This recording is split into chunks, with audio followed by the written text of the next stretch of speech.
Hello guys, good morning sa inyong lahat. Coach Carl here. So ngayon, meron tayong panibagong update sa ating gold trades at dun sa ating mga upcoming catalyst pa na inaabangan at yung mga nakaraang catalyst na naganap. So pag-uusapan natin ano ba yung mga naging effect nito sa gold at dun sa ibang trades na tinitrades natin.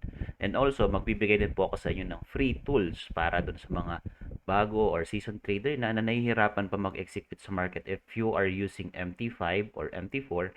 So ito is sobrang napakahalaga nito. Kung meron ka nito, mas mapapabilis yung execution mo sa market, especially kung ikaw ay nagsisimula pa lang sa trading. So ako nung nagsisimula pa lang ako sa trading, sobrang bagal ng process ng pagtitrade ko. Pero using this kind of tool, no, mas napabilis, mas napapadali yung aking trade setup. At the same time, mabilis yung process ng trade setup ko and the same time, mabilis yung trading setup ko at the same time, meron akong protection dun sa account kasi automatically naglalagay na po siya ng stop loss level at take profit level niya. Meron din tayong option yung tinatawag nating trailing stop loss para kung sakaling halimbawa naging favorable sa yung market price ay pasok po yun sa inyo. So ito yung tinatawag nating trades manager. So pag-uusapan natin ito mamaya. So makukuha nyo lamang po ito ng free kaya tapusin nyo po ng buo po yung ating video. So ano pang hinatay natin? Tara, simulan na natin. So, okay, simulan muna natin sa gold. Sa gold setup, meron tayong nakalagay dito yesterday or dun sa pinakasimula pa ng linggo na to ay nakakita na tayo dito ng opportunity trade sa part na to. No? Meron tayong SBR or support become resistance na naging sell zone po natin. So, meron tayo ditong opportunity to trade sa area na to for selling. Okay? Pwede tayong mag-set dito ng stop loss sa taas lang ng area na to. Then now, nagkaroon ng drop price for some reason. Okay, ano ba yung naging reason niya? So, yung isang reason doon is yung number of unemployment. Okay, ano ba yung factors that affects that trade for gold? Bakit siya nagkaroon ng drop? So, basically, titignan natin, this is the catalyst yesterday. So, this is the high impact news, no? Kung titignan natin yung unemployment claims ay sobrang bumaba, no? Kung makikita natin dito. Ang expectation nila is 244,000 lang. Pero, mas bumaba yung kanilang naging result. Naging 236,000 yung unemployment claims. Ano ba itong unemployment claims? Yung unemployment claim is simply ito yung mga tao. These are the peoples who has no job. Wala silang job, no? But they are insured under the government na magki-claim sila ng kanilang benefits in terms na wala nga silang trabaho. So, pag ito ay tumaas ng tumaas yung unemployment claim, that is a negative for USD. But if the numbers drop, positive yun sa USD. So, again, strength and weakness pa rin yung pinag-usapan natin dito. And also, ano ba yung expectation natin? Kasi ito yung last part na ng ating buwan. This is the last week of our June month. Ang pinaka-expectation na natin, no, since bumaba yung unemployment claims, we are expecting yung NFP natin ay tataas. Okay, for the next report, that is first week of July. So, ano ba yung nagiging effect nito sa global or ano ba yung naging effect nito dun sa US economy? So, simple lang naman yung nagiging effect niyan, no? So, pag tumaganda kasi, no, ang numbers ng labor or bumababa yung numbers of unemployment, ibig sabihin, may chance na yung kanilang GDP ay pwede nang tumaas. Okay? Balik pa rin tayo sa GDP. So, connect kasi yan. We are connecting the dots from different economic indicator. Then, we will decide if nagkakaroon ba talaga siya ng strength or wala. And then, dito sa part na to, kung makita natin dito from other economic indicator from goods, durable goods, final GDP index, pending home sales, are lahat siya favorable no sa USD. Lahat siya nagkaroon ng green. Pero kung sakaling halimbawa, nakikita nyo minsan, yung isa is red, yung isa green, yung isa red. Magkakaroon siya ng sideways effect, no? Kasi nababalance lang yung effect nung sentiment ng mga tao. Okay, so later on, magkakaroon na naman tayo ng new report from, ito yung sinasabi nating core PCE yesterday, that is the uh, related pa rin ito sa inflation. No? Ito naman yung last economic indicator na tinitignan ng Fed to determine their interest rate, yung IR nila. So, kung sakaling halimbawa, ma-hit yung target na ito kasi wala yung ibang data sa Forex Factory, pero from other economic indicator data, meron ka dyan makikita na yung 3%, no? So, meron siyang value. It makes sense when in terms of interest rate decision ng Fed. So, pag bumaba yan at na-maintain, possible, mag-hold lang ng interest rate si Fed. Pero kung sakaling halimbawa bumababa yan, no? Yung PCE ay mababa na, then malakas na yung probability that Fed may cut rate. Pero kung sakaling halimbawa sobrang taas ng PCE, tumataas na masyado, so that's the time magkakaroon naman tayo tinatawag na tightening or hike. Okay, dyan lang yan maglalaro sa mga yan. Okay, so nagkaroon ng drop pero hindi naman sobrang taas nung drop or sobrang baba nung drop, no? Since meron pa rin tayo ditong support dito sa part na to, ay nag-range lang siya dito. Currently, nasa range na naman siya. Okay? So dito sa part na to, kung makita natin, nagkaroon tayo dito ng buy zone signal yesterday. Okay, sabi ko possible makapag-buy tayo dyan and nagkaroon nga pero hindi siya nag-continue, nag-drop na naman siya. Kumbaga nag-pullback lang siya ng kanyang downtrend. So nagkaroon tayo dito ng high, low, high, and nagkaroon na tayo ng low, no? Binasag niya na to. So ito, possible mag-invalid na siya, no? Nagdiretso siya sa baba.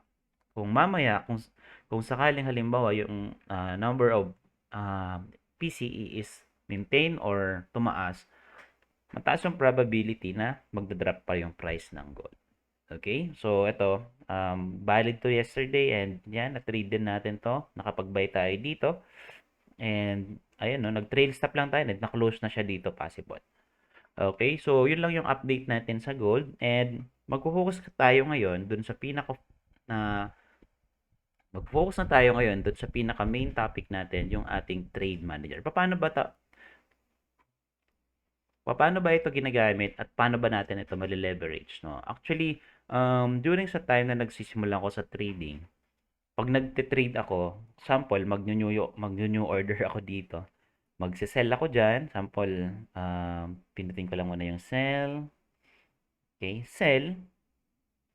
And meron tayong sell. Ang gagawin ko lang dyan ay iisa-isahin ko pa yung stop loss ko. I-modify ko siya. Lalagay ako dito ng sell. Sample, mag-stop loss ako 3312. Tapos yung, sa taas pala to. Tapos yung TP ko ay 3300. Modify ko siya. And ayan. So, paano pag mag-set up ko ng at least 3 entry? So, medyo time consuming siya, mabagal. Pero dito, sa tulong ng ating trades manager or trades management, isang click mo na lang, automatically, masaset na yung stop loss level mo dun sa preferred stop loss mo. Sample ito, this is pips and this is our stop loss and take profit for pips. And meron din tayong set of trailing stop dito. Okay, for example, magsasell tayo and automatically po, no, nakakapag-set na din ito ng stop loss kung magkano po yung risk natin. For example, 1% yung i-risk natin dun sa account balance natin, automatically, magkakaroon na siya ng changes sa lot sizing. For example naman, pag constant, so tayo yung may power kung magkano yung i-risk po natin dun sa account natin. So, ito pala, pag balance, ay automatically, yung lot size mababago pag binabago mo rin po yung iyong stop loss. Okay? So, for example, mag-sell tayo dito. No? Si-close ko muna ito. Close ko. Pag nag-close naman ako, dati ang ginagawa ko, ganito pa. Modify. tapos execution, saka kung i-close. Ayan, close. Ganun pa yung ginagawa ko pa isa-isa dati.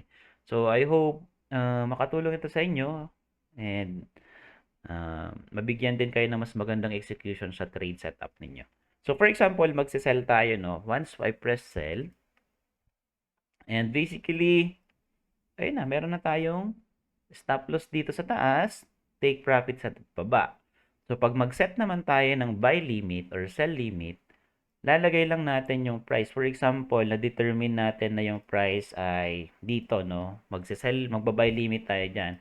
Ang ginagawa ko lang para mas mabilis, kinukuha ko na lang to. Ayan, tapos ita-type ko na lang siya dito. 3297, tapos i-press ko lang yung buy limit. Ayan, automatically meron na agad position, no? So, pwede nyo i-adjust yung take profit. Depende sa kung saan nyo gusto. Ayan, nababago-bago yan. And also, for example, gusto nyo dagdag pa ng sell, nagdagdag ng sell, magdagdag pa kayo ng sell. O depende dun sa risk ng account po ninyo. And once, for example, gusto nyo na po siyang i-close, automatically, pwede nyo lang siyang i-close dito. Close all. Ayan. O, di ba?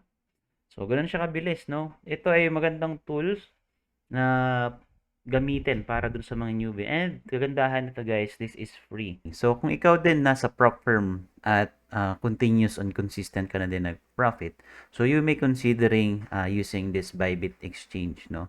Ako kasi ito yung ginagamit ko sa pag-payout ko and meron na din silang available na trading platform in trading gold, in trading forex, and also yung iba pang mga assets na tinitrade natin dun sa ating prop firm. In trading platform kasi is maganda siya, no? Pero kung sakaling halimbawa, unti-unti ka nang nakakapag-establish ng sarili mong capital papunta dun sa main account mo. So, you may considering using Bybit trade fee, no? Kasi mabilis mo na lang i-convert yung USDT mo to USD and makapag-trade ka na kaagad dun sa mga asset na paborito mong tinitrade like gold, like sa forex, and other assets na pwede nating i-trade in our trade setup. Kailangan nyo lang i-click or i-register po yung inyong account dito sa ating Bybit trade fee para pwede po kayo makapag-access directly dun sa mga assets na pwede po ninyong i-trade in the market. Yun lang, and sana nakatulong. Don't forget to register on my link and use my promo code and para meron po kayong mga makuhang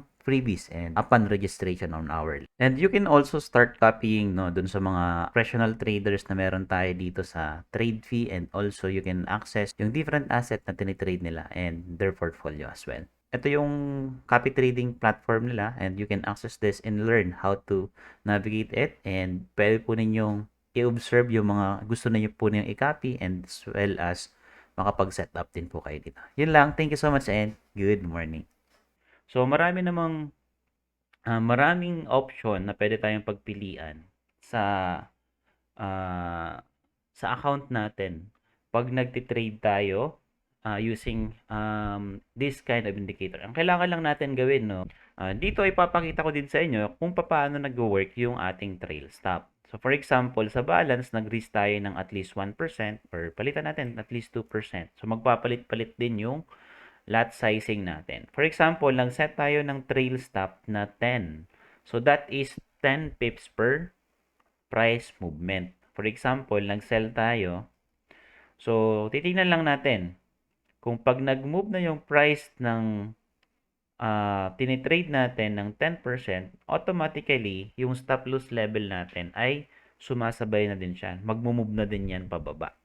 So, dun sa part na yon ay magiging protected ka dun sa setup mo. At the same time, pwede mo mag-grabs yung trade mo, hindi sobrang risky dun sa setup mo. So, kung mapapansin niyo while yung price ng gold ay nagda-drop, yung ating trail stop ay nagda-drop na din siya. Sumasabay na din siya.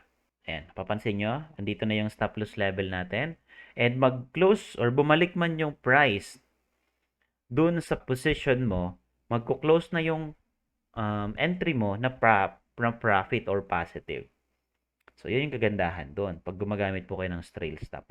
So, kailangan nyo lang i-observe yung discard nyo sa pag-trade, kung paano ba kayo nag-entry, ano ba yung pips na target ninyo, ano ba yung tinitignan ninyo para ma-hit yung take profit ninyo at yun yung dagdagan ng trailing stop strategy para ma-protect po yung inyong account. Ayun, nag-close na siya. And nag-close siya as profit, no? Ayan, nag-close tayo ng $5, no? Sobrang bilis lang, ilang segundo lang yon.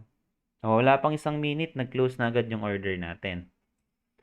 So, yun yung kagandahan na pag meron po kayong tools na katulad ng ganito. Especially sa mga bago and even kahit season trader na nung gamitin din yung ganito. Actually, so tinest ko na din ito from several types of price action or movement. Kahit sobrang bilis ng market action, pag nag-enter ako ng madaming entry, and basta pasok pa rin naman dun sa risk management natin, ay okay lang yun. As long as you are able to handle it well at alam mo sa sarili mo that you are allotting a risk on your account properly. Okay? So, ganun lang siya kadaling gamitin. And once na nag-trail stop siya ng 10, magse-set siya ng break even and magte-trail stop na din siya ng continuation. So, ganun lang siya kadali. Kung gusto nyo rin po magkaroon ng copy ng file na to at magamit po ninyo sa trading po ninyo, this is all free. No? Wala po kayong babayaran dito. I-PM nyo lamang po ako para ma-send ko po sa inyo yung file. Sa MT5 po ito, no? Available po ito sa MT5 and yung tutorial, paano nyo po ito i-install at gagamitin. So, yun lang for today's video and I hope nakatulong po ito sa inyo and let's see later no, kung ano ba yung mangyayari sa Core PCE and doon sa expectation natin na interest rate sa